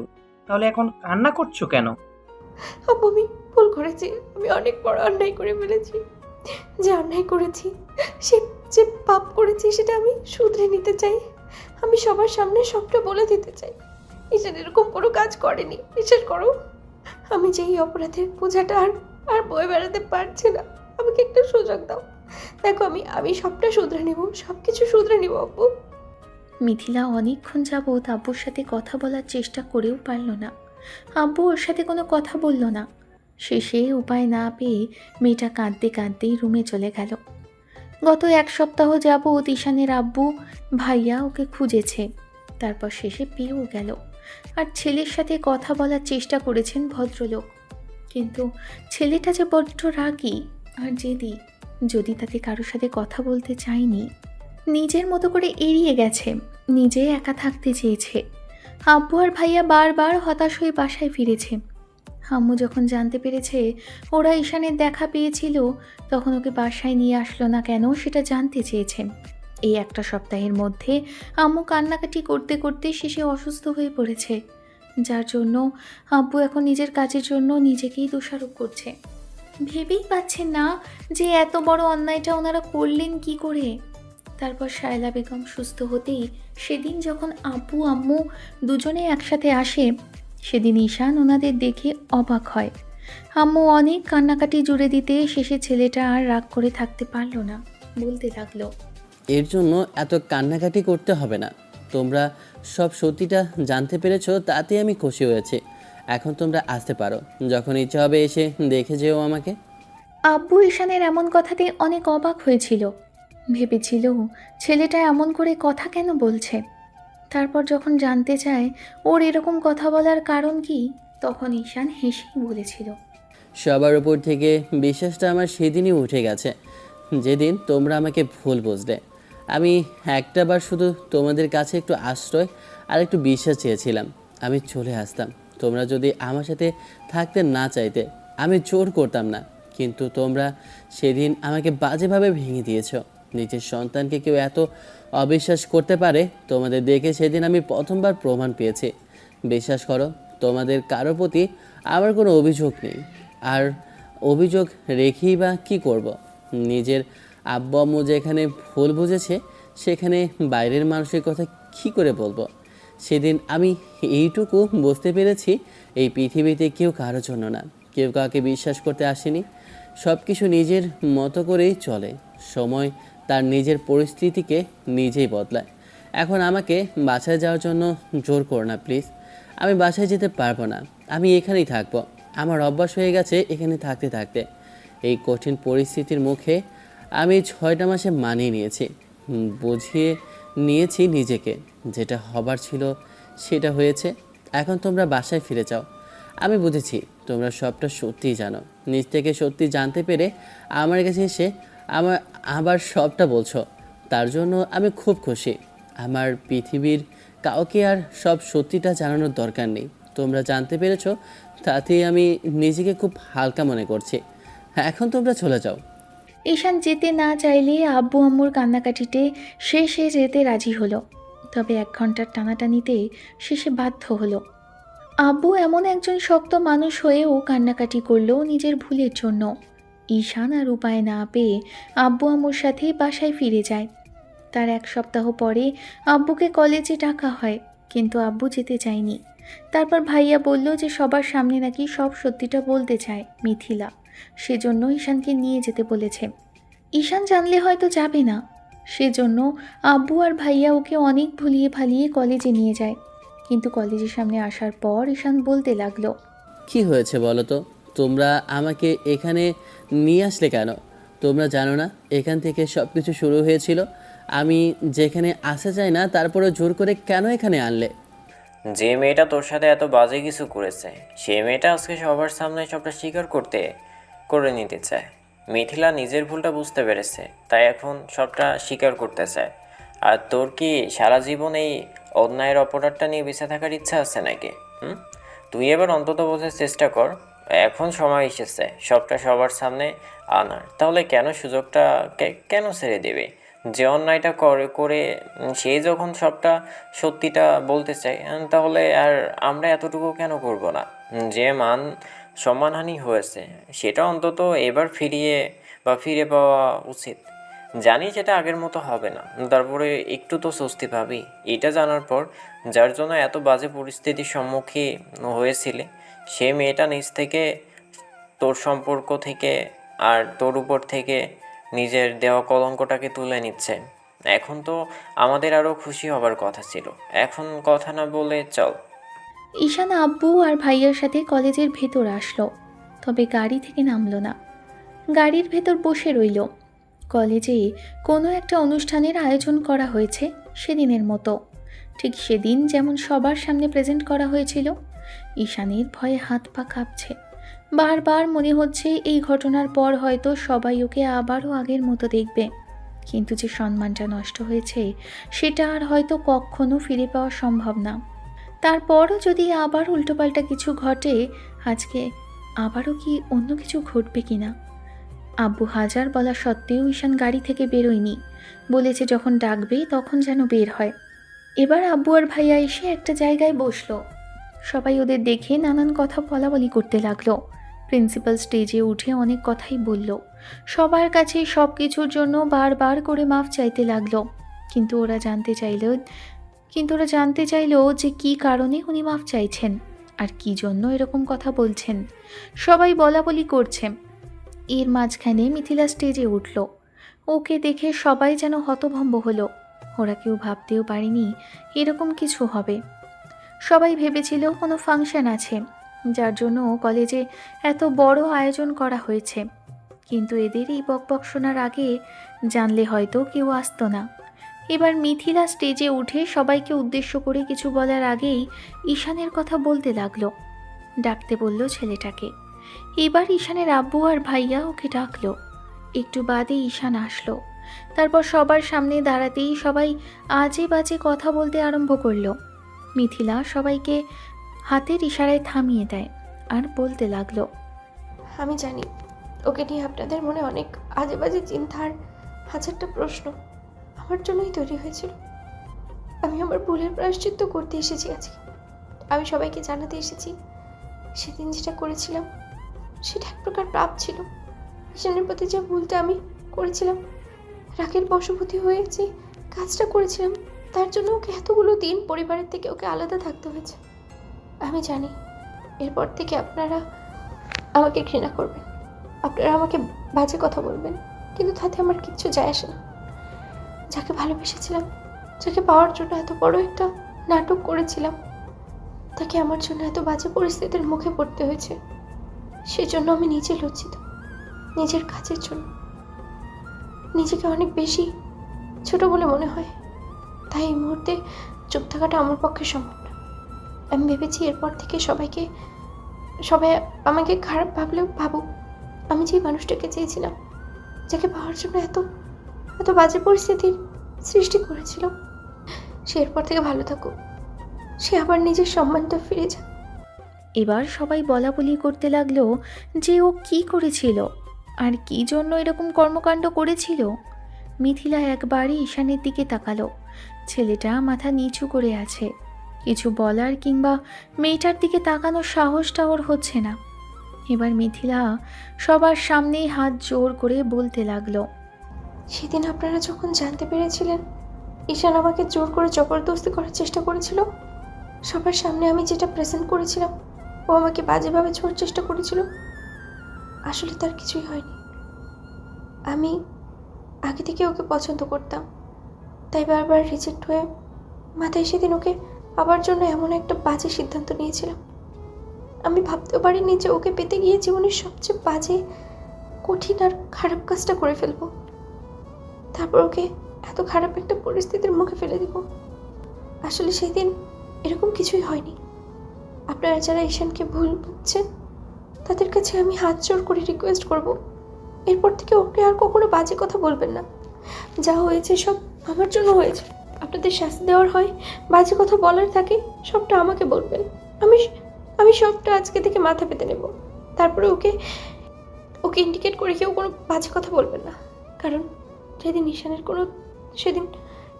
কোনো দোষ ছিল না। যে অন্যায়টা সেদিন ও করেছিল, সে অন্যায়ের শাস্তি ওকে এতগুলো দিন ধরে পেতে হয়েছে। তার জন্য আমার নিজের কাছে লজ্জিত লাগছে। আমি কেন যে এত বাজে পরিস্থিতির মুখে ওকে ফেললাম, সেটার জন্য এখন নিজেকে ধিক্কার দিচ্ছি প্রতিনিয়ত। আর যেটা হয়েছে সেটা কেউই ভুলতে পারবে না, আর না ঈশান ভুলতে পারবে। দয়া করে আপনারা আজকের পর ওকে ইন্ডিকেট করে কথা বলবেন না। আমি আপনাদের কাছে হাত জোর করে রিকোয়েস্ট করছি। আপনারা আমাকে মাফ না করতে পারেন, ঘৃণা করেন, তারপর অন্তত কখনো ওকে বাজে কথা বলবেন না, কারণ যাকে ভালোবাসি তাকে অনেক আগেই হারিয়ে ফেলেছি। এর থেকে বাজে আর কি হতে পারে? আমার মতো আমার ভাগ্যটা যেন কারণ না হয়, আমি সেটাই চাই। আর ঈশানের মতো একটা ভালো ছেলেকে যেন কেউ ভালোবাসা নামে এত বাজে পরিস্থিতিতে আর কেউ না ফেলে। আমাকে আপনারা পারলে মাফ করে দেবেন। আর ঈশান, আমি তোমার কাছে হাত জোর করে মাফ চাইছি। আমি জানি তোমাকে পাওয়া কিংবা তোমার থেকে ক্ষমা পাওয়ার যোগ্যতাটাও আমি হারিয়েছি। আমি যে অন্যায় করেছি তার জন্য তুমি আমাকে কখনোই মাফ করবে না, তাই আমি তোমার কাছে মাফ চাইছি। জানি না এরপর আর কখনো দেখা হবে কি না, কিংবা আর কখনো তোমাকে সামনে থেকে দেখতে পাবো কিনা, কিন্তু যে অন্যায়টা করেছি আর এই কয়েকদিনের ভালোবাসায় তোমাকে যে পরিমাণে কষ্ট দিয়েছি, আমি নিজেই চাই না এরকম ভালো কেউ কাউকে বাসুক। রাগের কারণে আর অহংকার থেকে তোমাকে এত বাজে আর খারাপ পরিস্থিতির মুখে ফেলল। আমি এখনো বলবো আমি যে অন্যায় করেছি, তারপরেও আমি তোমাকে ভালোবাসি। আমার লজ্জা করছে না এটুকু বলতে যে আমি তোমাকে ভালোবাসি, কিন্তু নিজের কাজের জন্য লজ্জা লাগছে। যাই হোক, ভালো থাকবে আর ভালোভাবে সবার সাথে থাকবে। আমি আমি খুবই লজ্জিত ঈশান। যদি কখনো পারো এই মেয়েটাকে মাফ করে দিও, যে তোমাকে নিঃস্বার্থভাবে ভালোবাসতে চেয়ে আবার এত বাজে পরিস্থিতির মুখে ফেলেছিল। সামনে বসে থাকা স্যার, ম্যাডাম আর স্টুডেন্ট সবাই হাজারটা কথা বলাবলি করতে লাগলো। অন্যদিকে ঈশান মিথিলার দিকে ফ্যাল করে তাকিয়ে রইল। ছেলেটা ভাবতে পারেনি মিথিলা সব সত্যিটা স্বীকার করে নেবে। আর এখনই সবাই এত বাজে বাজে কথা বলছে মেয়েটাকে, যার জন্য ঈশানের নিজেরই মায়া হচ্ছে যে ও কেন সব বলতে গেল। ঈশান তো সবটা সহ্য করে নিত, কিন্তু আজকের পর এই মেয়েটাই সব সহ্য করবে কি করে? বিষয়টা ভেবে চুপ করে রইল। এর মাঝখানে মিথিলা কাঁদতে কাঁদতে কিছু একটা হাতের মধ্যে থেকে বের করলো, তারপর সবার সামনে সেটা মুখে দিল। ঈশানের বুঝতে আর বাকি রইল না মিথিলা বাজে কিছু খেয়েছে, আর খেয়েই একবার ঈশানের দিকে তাকিয়ে থেকে তারপর হঠাৎই স্টেজে লুটিয়ে পড়ল। মিথিলার আব্বু দৌড়ে আসলো। ঈশান সেখানেই হতভম্বের ন্যায় দাঁড়িয়ে রইল। মিথিলা চেনা কিছু ফ্রেন্ড আর ঈশানের আব্বু আর ভাইয়া এবার স্টেজে দৌড়ে আসলো। মেয়েটার মুখ দিয়ে ফেনা টাইপের কিছু একটা বেরোচ্ছে। ঈশানের বুকের ভেতর থেকে কেমন যেন একটা দীর্ঘ নিঃশ্বাস বেরিয়ে আসলো। বারবার মনে হতে লাগলো এইসব কিছু হয়তো স্বপ্ন, না হলে এত বাজে পরিস্থিতির মুখে আজকে দ্বিতীয়বার পড়তে হতো না। ঈশান ফ্যাল করে মেয়েটার দিকে তাকিয়ে রয়েছে। মিথিলা ততক্ষণে চোখ বন্ধ করে নিয়েছে, হয়তো নিজের কাজের জন্য অনুতপ্ত। ঈশানকে আর কখনো পাওয়া হবে না বলে হয়তো এত বাজে পরিস্থিতিতে নিজেকে শেষ করে দিতে চেয়েছে। ছেলেটা সেখানেই স্তব্ধ হয়ে দাঁড়িয়ে রইল। মিথিলার আব্বু ওকে কোনো রকমে কোলে উঠিয়ে নিয়ে তারপর বাইরের দিকে যেতে লাগলো। আব্বু ভাইয়া সেদিকে যাওয়ার সময় ভাইয়া ঈশানের হাতটা ধরল। ঈশান ভাইয়ের সাথে যেতে লাগলো। তারপর মিনিট 10 মধ্যে হসপিটালে আসে। এর মাঝখানে একটা অ্যাম্বুলেন্স ডেকে নিয়ে হয়েছিল, না হলে হয়তো মেয়েটার খুব বাজে কিছু একটা হয়ে যেত। কথাগুলো ভেবে নিজেকেই দোষারোপ করছে ঈশান। ভাবছে কেন আবার মেয়েটার সাথে দেখা হলো। যতবার করে এই মেয়েটার সাথে দেখা হয়েছে ততবার ওকে বাজে পরিস্থিতির মুখে পড়তে হয়েছে। জানে না মেয়েটা বাঁচবে কিনা। অপারেশন চলছে এই মুহূর্তে। ডক্টর বলে দিয়েছে পয়জনটা খুব বাজে ছিল। যদি সম্পূর্ণভাবে ঠিকঠাক মতো ওয়াশ না করা যায় তাহলে হয়তো বাঁচানোটাই মুশকিল হয়ে যাবে। ঘন্টা 2 প্রচেষ্টার পর সম্পূর্ণ অপারেশনটা শেষ হলো। ডক্টরকে দেখে মিথিলার আব্বু কান্নাকাটি জুড়ে দিলে উনি বলেন, she is out of danger. আপনারা টেনশন করবেন না, সব ঠিক হয়ে গেছে। আপনার মেয়ের জ্ঞান ফিরতে একটু সময় লাগতে পারে। উনি খুব তাড়াতাড়ি সুস্থ হয়ে যাবে। তবে মনে হচ্ছে রাগের মাথায় এরকম কিছু করেছে। যদি তেমন কিছু হয়ে থাকে, কোনো জিনিসের জন্য এরকম কিছু করে থাকে, তাহলে ওনাকে দেওয়ার চেষ্টা করবেন। ঈশান এক সাইডে দাঁড়িয়ে আছে আর একটু আগের কথাগুলো ভাবছে। নিজের কাছে নিজেকে অপরাধী মনে হচ্ছে। একটা মেয়েকে ভালোবাসতে পারেনি, সেই মেয়েটা ওকে এমন করে ভালো তো বেসেছে, আবার নিজেই এমন করে বাজে পরিস্থিতির মুখে ফেলে দিয়ে এখন আবার নিজেই সেখান থেকে উদ্ধার করলো আর নিজেকে কষ্ট দিল। মিথিলা বিষটা কেন খেলো সেটা নিয়েই শুধু ভাবছে ঈশান। তাহলে কি ওকে পাবে না বলে, নাকি সবার সামনে ছোট হয়ে গেল বলে? এরকম কিছু করার দরকারই ছিল না। এইসব কথাগুলোই ছেলেটার মাথায় ঘুরপাক খাচ্ছিল। এর মাঝখানে আব্বু আর ভাইয়া বলতে লাগলো বাসায় চলে যাবার কথা। ঈশানও আব্বু ভাইয়ার সাথে বাসায় চলে গেল। যাবার সময় মিথিলার আব্বুর দিকে একবার তাকাতে উনি হাত জোর করে বোঝালেন উনি মেয়ের কাজের জন্য অনুতপ্ত। তাতে ঈশান একটু আশ্বস্ত করে সেখান থেকে বেরিয়ে গেল। হয়তো দুজনের আর কখনো দেখা হবে না, তবে যে মেয়েটা ওর এত বড় ক্ষতি করেছিল সেই আবার সত্যিটা বলে অনুতপ্ত হয়ে আজকে নিজেরই ক্ষতি করার চেষ্টা করলো। তাই তার উপর রাগ করে আর থাকতে ইচ্ছে করছে না। বারবার মনে হচ্ছে যেটা হয়েছে সেটার জন্য ওকে মাফ করে দেওয়াটাই শ্রেয়। সেদিনের পর থেকে ঈশানের সাথে মিথিলার আর দেখা হয়নি। মেয়েটা যখন জ্ঞান ফিরেছে তখন ওর আব্বুকে কান্না করে বলেছিল কেন বাঁচালো ওকে। যেখানে মিথিলা নিজের ভালোবাসাটাকে পাবে না, তাকে এত ছোট করেছিল, সেখানে ওর বেঁচে থাকার কোনো অধিকার নেই। মিথিলার আম্মু বেঁচে নেই, তাই মেয়েটা কখন কি করে আর কখন কি ভাবে সেটা নিজেই জানে না। এত বড় অন্যায় করে হয়তো গিল্টি ফিল থেকেই এত বাজে একটা কাজ করে ফেলেছিল। দুদিন পরেই মিথিলাকে বাসায় আনা হয়। তারপর থেকেই মেয়েটা অনেক কান্নাকাটি করতে থাকে আর কেমন চুপচাপ হয়ে যায়, কারোর সাথে কোনো কথা বলে না। মিথিলার আব্বু ওকে অনেক স্বাভাবিক করার চেষ্টা করে, ওর বান্ধবীদের বাসায় ডাকলেও কোনো কাজ হয়নি। আর সেদিন যখন মিথিলার জ্ঞান ফেরে, তখন ঈশানের আব্বু আম্মু আর ঈশান নিজেও হসপিটালে আসে। দূর থেকে দাঁড়িয়ে মেয়েটাকে দেখেছিল, কিন্তু সামনে যায়নি। ঈশানের আব্বু আম্মু মেয়েটার সামনে গিয়ে কথা বলেছিল আর নিজেকে কোনো কষ্ট দিতে বারণ করেছিল। মেয়েটা শুধু ফুপিয়ে কেঁদে উঠেছিল। সাহস হয়নি বলার যে ওই ঈশানকে ভালোবাসে, আর ঈশানের ভালোবাসা না পেয়ে এরকম একটা কাজ করেছে। যে অন্যায় করেছে তারপরে এত কিছু বলার মতো সাহসটা মিথিলার ছিল না। অন্যদিকে দরজার বাইরে থেকে দাঁড়িয়ে ঈশান আড়াল থেকে মেয়েটাকে দেখেছিল, বুঝতে পেরেছিল কতটুকু ভালোবাসে, যার জন্য এখনও এমন কান্নাকাটি করছে। কিন্তু ঈশানের হাতে আর কিচ্ছু করার ছিল না। ওই ঘটনার পর যদি মেয়েটার সাথে ওর পারিবারিকভাবে বিয়ে হতো, তাহলে হয়তো ওকে ভালোবাসার চেষ্টা করতো ঈশান। কিন্তু মিথিলা নিজের ভুলের কারণে ঈশানকে হারিয়েছে। ঈশান মিথিলার সামনে বারবার পরিবার আর আব্বু আম্মুর কথা এজন্যই বলেছিল, কারণ যদি কিছু হয় ও দুজনের মাঝে, সেটা যেন পারিবারিকভাবেই হয়। কিন্তু মেয়েটা সেটা বুঝতে পারেনি, উল্টো নিজের রাগের বশে এরকম একটা কাজ করে ফেলেছিল। ঈশান ব্যালকনিতে দাঁড়িয়ে কথাগুলো ভাবছিল। আজকাল কলেজেও যেতে ইচ্ছে করে না, কারণ ওই ঘটনার পর থেকে কলেজটা চেঞ্জ করে ফেলেছে বাসাতে এসে, তাই ওখানে আর যাওয়া হয় না। যে কলেজের মানুষগুলো ওকে নিয়ে এত আজে বাজে কথা বলেছিল আর এত তিক্ত পরিস্থিতির শিকার হয়েছিল, সে কলেজে ঈশান আর ফিরে যেতে চায় না।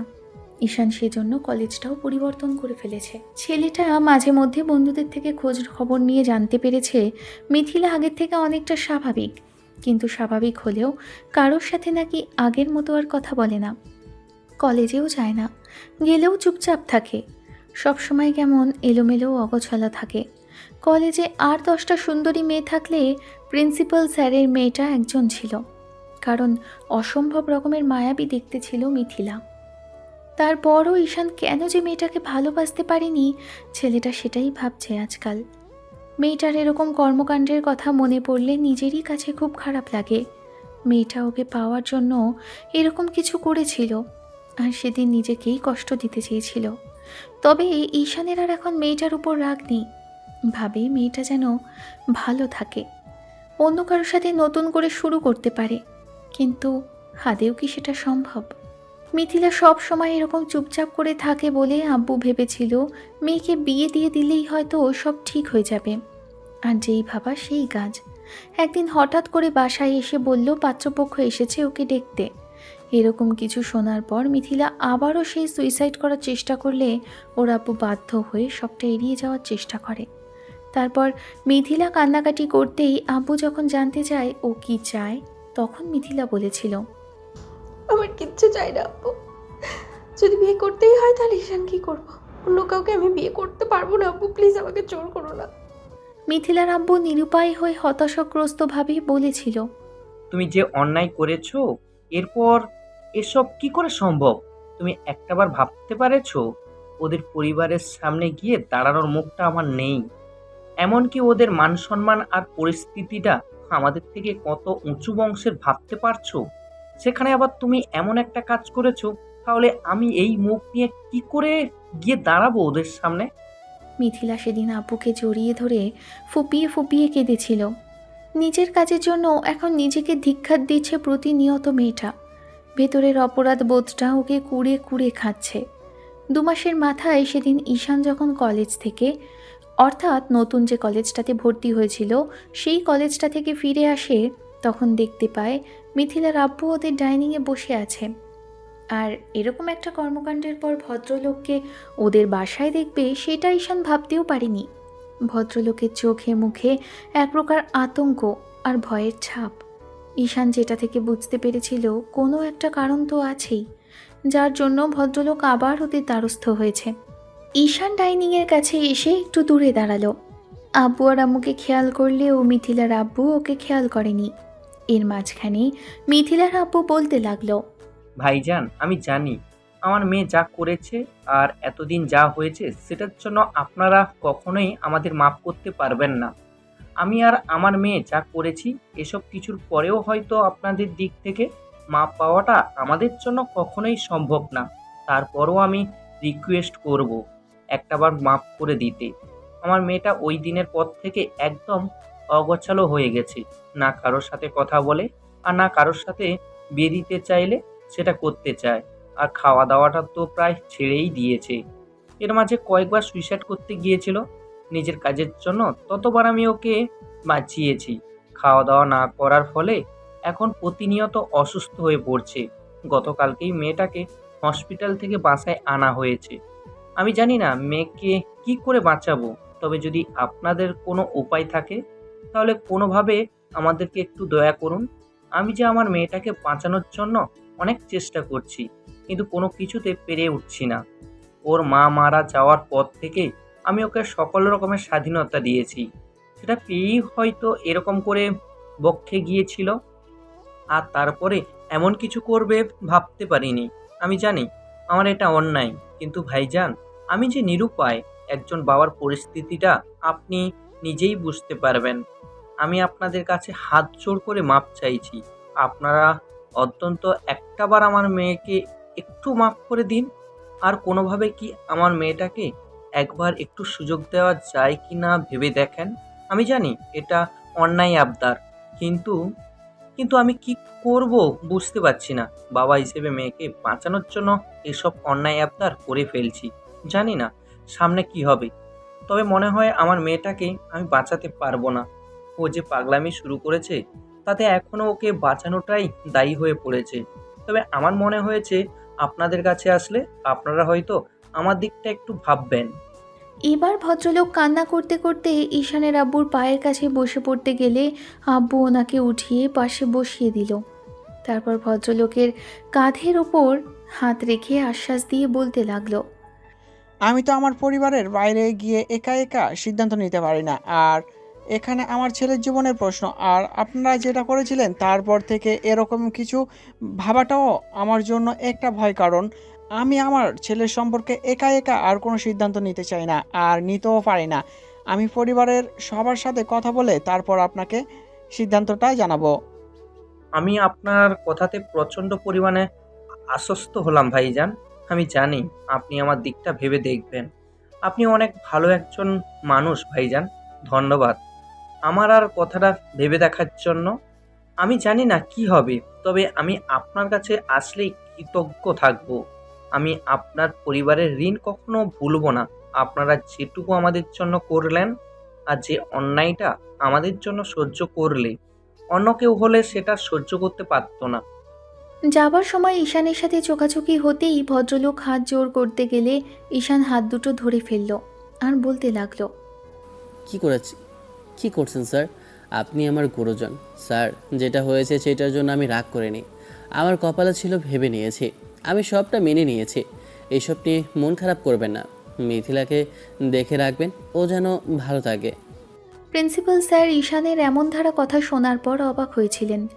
উনি ভাবতেও পারেননি যে ছেলেটার সাথে উনি আর ওনার মেয়ে এত বড় অন্যায় করেছে সেই ছেলেটা ওনাকে এত বিনয়ের সাথে কথা বলবে।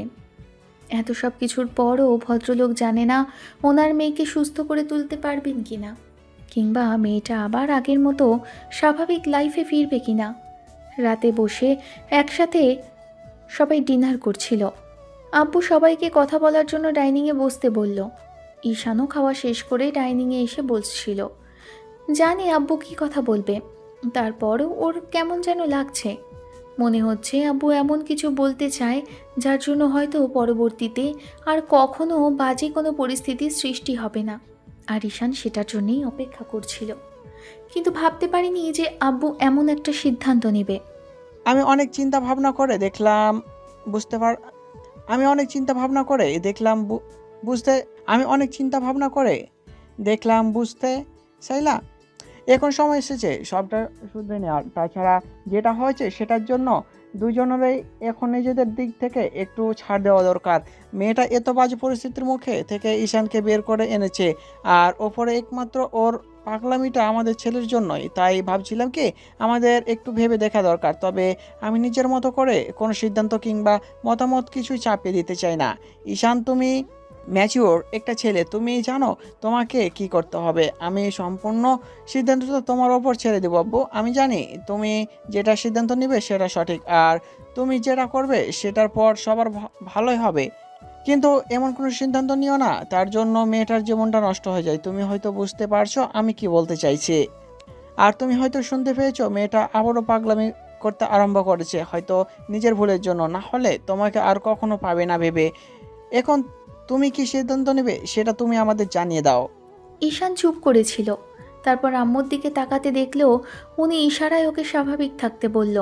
আর ঈশান বুঝতে পারল যে আম্মুর মেয়েটাকে প্রচণ্ড পরিমাণে পছন্দ, কারণ একটু আগেই আব্বু আম্মুর রুমে গিয়ে ঈশান দেখেছে আম্মু বলছিল মিথিলাকে ওর বউ করে নেওয়ার জন্য।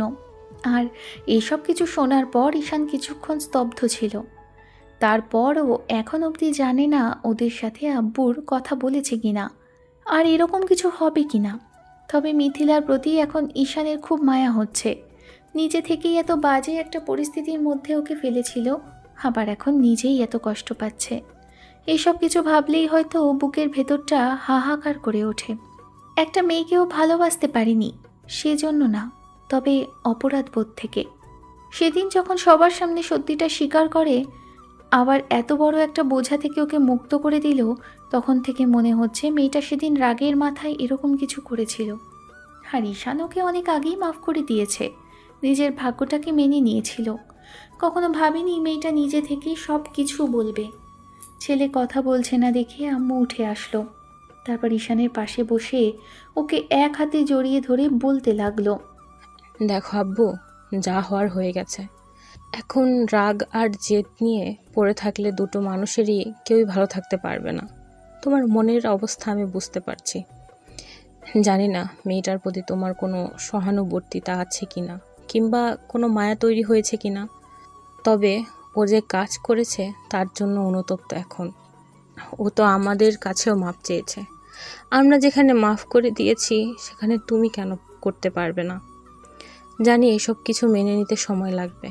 তারপরেও সেদিন যখন বাসায় এসে সব কিছু বলল, তখন আমি দেখেছি মেয়েটা কতটুকু মায়াবী। ওকে আমার পছন্দই ছিল। আর সবচেয়ে বড় কথা, যদি এমন একটা কাজ না করতো, সরাসরি আমার কাছে এসে বলতো, আমি ওকে সত্যি সত্যি নিজের ছেলের বউ করে নিতাম। কিন্তু এখন জানি না তুমি কি সিদ্ধান্ত নেবে। তবে সম্পূর্ণটা তোমার উপর আমি ছেড়ে দেব, আর আমি চাইবো তুমি সঠিক সিদ্ধান্তটাই নাও। আব্বু, ভাইয়া, আম্মু সবাই ঈশানের দিকে তাকিয়ে আছে। ছোট বোনটাও এসে ওদের পাশে বসে আছে। ছোট ভাইয়া সঠিক সিদ্ধান্তের জন্য অপেক্ষা করছে। বড় ভাইয়ার বিয়েটা এক প্রকার ঠিক হয়ে আছে।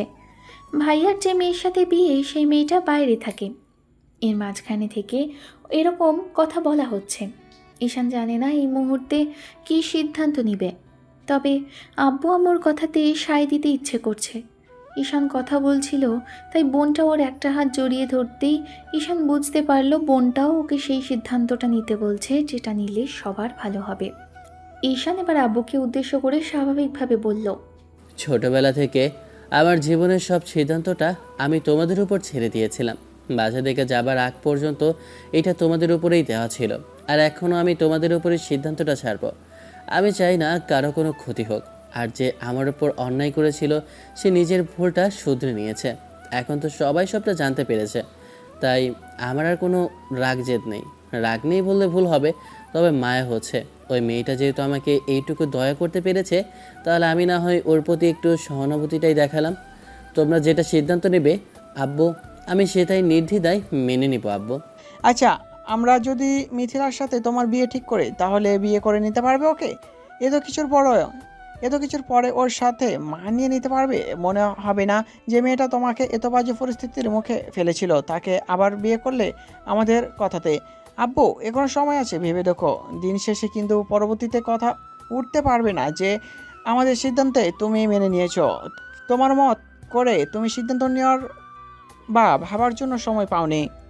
এখানে ভাবাভাবির কিছুই নেই আব্বু, আমি সবটা ভেবেই নিয়েছি। আমি মিথিলার আব্বুর কথা শুনেছি, উনি কতটা অসহায় হয়ে আমাদের কাছে এসে দ্বারস্থ হয়েছিলেন সেটা আমি দেখেছি। তোমরা যদি মিথিলার সাথে বিয়ে দেওয়ার সিদ্ধান্তটাই নিয়ে থাকো তাহলে সেটাই হবে। আমি কোনোভাবেই সেই সিদ্ধান্তটা এড়িয়ে যাব না। আমি চেষ্টা করব সবটা মেনে নেওয়ার, সময় লাগলেও মানিয়ে নেওয়ার চেষ্টা করব। ঈশানের থেকে পজিটিভ উত্তর পেয়েও আব্বু বারবার জিজ্ঞেস করলো। তারপর ঈশানের দিক থেকে একই উত্তর আসলো। শেষে ঈশানকে 1 সপ্তাহ সময় দেওয়া হলো ভাবার। ছেলেটাও 1টা সপ্তাহ সময় নিয়েই ভেবেছে। আর আব্বু প্রত্যেক দিন ছেলেকে জিজ্ঞেস করেছে, যতবার জিজ্ঞেস করেছে ও সিদ্ধান্তটা ঠিক ততবার একই ছিল। শেষে 1 সপ্তাহ পরে ওদের বিয়েটা খুব দমদমে শহীদ হলো। আর যেসব লোকজন এসব বিষয় জানতো তাদের সামনেই ওদের বিয়েটা হয়েছে। সবাইকে ইনভাইট করা হয়েছিল, যার জন্য সবাই অনেক কিছু বলাবলি করলেও দিন শেষে সবাই বুঝেছে যে মানুষ মাত্রই ভুল, আর ভুলটা শুধরে নেওয়াটাই একটা বাস্তবতা। ভুলকে মাফ করে দিয়ে ক্ষমা করে দিয়ে একটা সুযোগ দেওয়াটা আমাদের দরকার। পাপকে যেমন ঘৃণা করা উচিত পাপীকে নয়, তেমনই ভুলকেও ঘৃণা করা উচিত ভুলকারীকে নয়। ঈশান ঠিক তেমনটাই করেছিল। অন্যদিকে মিথিলাও জানে না ঈশান ওকে কেন বিয়ে করেছিল। তবে মেয়েটা ভেবেছে হয়তো আব্বু আম্মুর চাপে পড়ে বিয়েটা করেছে। মিথিলা এখনও একটা শখের মধ্যে আছে, যে ছেলেটার সাথে এত বড় অন্যায় করলো সেই ছেলেটাই ওকে বিয়ে করে নিয়েছে। সবটা মেনে নেওয়ার চেষ্টা করছে। মিথিলার আব্বু বলেছে সবটা নাকি সময়ের সাথে সাথে স্বাভাবিক হয়ে যাবে, সবটা ঠিক হয়ে যাবে। কিন্তু মেয়েটার কেন জানি বিশ্বাস হচ্ছে না। এই মুহূর্তে দুজনে বাসায় এসেছে। আম্মু ওদের বরণ করলো আর ছেলের বউকে খুব ভালোভাবেই ঘরে নিল। ঈশানকে যখন বলা হলো বউকে কোলে করে রুমে নিয়ে যেতে, তখন ছেলেটাও সেটাই করেছিল। মিথিলা অবাক হয়ে শুধু ঈশানের দিকে তাকিয়েছিল। ঈশানের মুখে মিথিলা এই অবধি কোনো রাগ বা টেনশনের ছাপ দেখেনি। তবে ওর মনে হয়েছে স্বাভাবিকভাবে মেনে নিয়েছে। এরপর থেকে হয়তো ওর উপর আর রাগ করবে না। কিন্তু আবার পরক্ষণে মনে হচ্ছে এটা ভেবেই 8-10টা গল্পের মতো, 8-10টা সম্পর্কের মতো যদি ঈশান ওকে ঠিক তেমন করেই ইগনোর করতে থাকে, এত বেশি অবহেলা করতে শুরু করে, তাহলে হয়তো মিথিলা এবার মরেই যাবে। কথাগুলো ভেবেই মিথিলার ভেতর থেকে দীর্ঘ নিঃশ্বাস বেরিয়ে আসলো। রাতে খাওয়া দাওয়া সব কিছুর ফর্মালিটি শেষে যখন ঈশান মিথিলার সামনাসামনি বসেছিল, মিথিলা মাথা নিচু করে হাত দুটো মোচড়াচ্ছে। কিছু বলার সাহসও ছিল না মেয়েটার। ঈশান ওর দিকে ফ্যালফ্যাল করে তাকিয়েছিল। তারপর নিজে থেকে যখন ঘুমটা তুলছিল না, তখন মিথিলা নিজেই ঘুমটা তুলল। ঈশান এখনও ওর দিকে এক দৃষ্টিতে তাকিয়ে আছে। এবার মিথিলা আমতা আমতা করে বলল, এখনও রাগ করে আছো আমার উপরে? আমি যে কাজ করেছি সেই কাজের জন্য রাগ করে থাকাটাই স্বাভাবিক। আমাকে কি একটাবার মাফ করে দেওয়া যায় না? যার সাথে সারা জীবন থাকতে হবে তার সাথে রাগ জেদ করে থেকে সম্পর্কের টানাপোড়েন তৈরি করতে চাইছে না ঈশান। কথাটা ভেবেই মিথিলার মুখের পাশে হাত রাখে ঈশান। মেয়েটা চমকে ওঠে। তারপরও ঈশানের হাতের উপর হাত রেখেই ছলছল নয়নে ওর দিকে তাকাতেই ছেলেটা একটু মুচকি হেসে বলতে লাগলো, যদি রাগ করে থাকতাম তাহলে বিয়েটা করতাম নাকি? আর আমি তোমাকে সেদিনই মাফ করে দিয়েছি, যেদিন তুমি সবটা স্বীকার করে নিয়েছো। কিন্তু কখনো বলা হয়নি। আমি ভেবেছিলাম যে এরপর আমাদের মাঝে অনেক দূরত্ব থাকবে আর কখনো আমাদের দেখা হবে না। আমি ভাবতে পারিনি যে তোমার সাথে আমার আবার দেখা হবে আর তুমি আমার বউ হবে। আমি হয়তো তোমাকে বোঝাতে পারিনি যে আমি কি চেয়েছিলাম মিথিলা। কি চেয়েছিলে মানে? আমি কিন্তু কিছুই বুঝতে পারছি না ঈশান। মেয়েটার এরকম অসহায় কণ্ঠটা শুনে ঈশানের খুব মায়া লাগলো। তাই ওর মুখের অন্য পাশেও আরেকটা হাত রেখে তারপর কপালে চুমু খেলো। ঈশানের এমন কাজে মেয়েটা জাপটে ওকে 2 হাতে জড়িয়ে ধরলে ঈশান ওকে আলতো করে জড়িয়ে ধরে চুলের ভাঁজে চুমু খেয়ে বলতে লাগলো, আমি চেয়েছিলাম পারিবারিকভাবে সবটা হোক, সেজন্য বারবার আব্বু আম্মুর কথা বলতাম। কিন্তু তুমি যেটা করলে না, একটাবার তোমার আব্বুর কাছে বলেই দেখতে পারিবারিকভাবে বিয়েটা হলে আমি তোমাকে মেনে নিতাম কিনা। মিথিলা ফুপিয়ে কেঁদে উঠল। ঈশান ওর মুখটা তুলে সারা মুখে কিছুক্ষণ চুমু দিয়ে তারপর আস্তে করে ঠোঁটে ঠোঁট রাখতেই মিথিলার কান্নাটা থেমে গেল। ঈশান ওকে ছেড়ে দিয়ে বলতে লাগলো, আর কাঁদতে হবে না, এবার তো সব ঠিক হয়ে গেছে, এখন কান্না থামাবো। আই এম সরি বেবি, আমি না বুঝতেই পারিনি যে তুমি আমাকে চেয়েছিলে, আর আমি কিনা তোমাকে এত বড় কষ্টের মুখে ফেললাম। হয়তো মাফ করে দাও শোনা। মাপ তো করেই দিয়েছি, এত সুন্দরী একটা বউকে মাপ না করে থাকা যায় নাকি? মাপ না করে রাগ জেদ ধরে থাকলেই হবে, বউকে আদর করতে হবে না? মিথিলা লজ্জায় লাল হলো। ঈশান ওর ঠোঁটে আলতো করে আবারও ঠোঁট ছোঁয়াতেই মিথিলা ছেলেটার চুলগুলো আঁকড়ে ধরল। ঈশানের আদুরে স্পর্শে মেয়েটা শান্ত হলো। আচ্ছা, তারপর যেটা হবে সেটা না হয় ওদের মাঝেই থাক। ভালো থাকুক ভালোবাসা। দেখা হচ্ছে অন্য কোনো দিন, অন্য কোনো গল্পে। ততদিন পর্যন্ত সুস্থ থাকবেন, ভালো থাকবেন, আমাদের সাথেই থাকবেন। ধন্যবাদ। আল্লাহ হাফিজ।